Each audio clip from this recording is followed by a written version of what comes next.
ഒരു കാർ രണ്ടായി പിളർന്നു പോലീസിനെ കബളിപ്പിക്കുകയും ചെയ്ത ഒരു കഥയാണിത്. ഒരാൾ തന്റെ സ്പോർട്സ് കാറിൽ ഒരു പ്രത്യേക സംവിധാനം ഘടിപ്പിച്ചിരുന്നു. ആവശ്യമുള്ളപ്പോൾ ഈ കാറിനെ രണ്ടായി പിളർത്താൻ കഴിയും.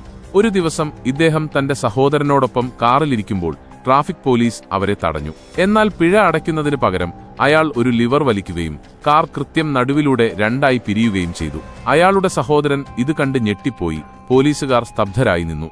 കാറിന്റെ രണ്ട് ഭാഗങ്ങളും വെവ്വേറെ പാഞ്ഞു പോവുകയും വളരെ വേഗത്തിൽ ഒരു തിരക്കേറിയ ഇടുങ്ങിയ വഴിയിലേക്ക് പ്രവേശിക്കുകയും ചെയ്തു. അവിടെ പോലീസ് വാഹനത്തിന് അവരെ പിന്തുടരാൻ കഴിഞ്ഞില്ല. പിന്തുടരുന്നതിനിടെ പോലീസ് കാർ ഒരു മരത്തിൽ ഇടിക്കുകയും ചെയ്തു. നിരാശരായ ഉദ്യോഗസ്ഥർക്ക് അലറാൻ മാത്രമേ കഴിഞ്ഞുള്ളൂ.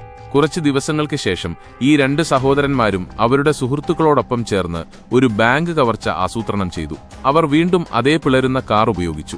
ആദ്യം അവർ കാർ ഉപയോഗിച്ച് പോലീസിനെ ശ്രദ്ധ തെറ്റിച്ചു. തുടർന്ന് സംഘം മുഴുവൻ തൂപ്പുകാരുടെ വേഷത്തിൽ ബാങ്കിൽ പ്രവേശിച്ചു. അവർ ചവറ്റുകുട്ടകൾക്കുള്ളിൽ ഒളിച്ചിരുന്ന് പണം മോഷ്ടിച്ചു.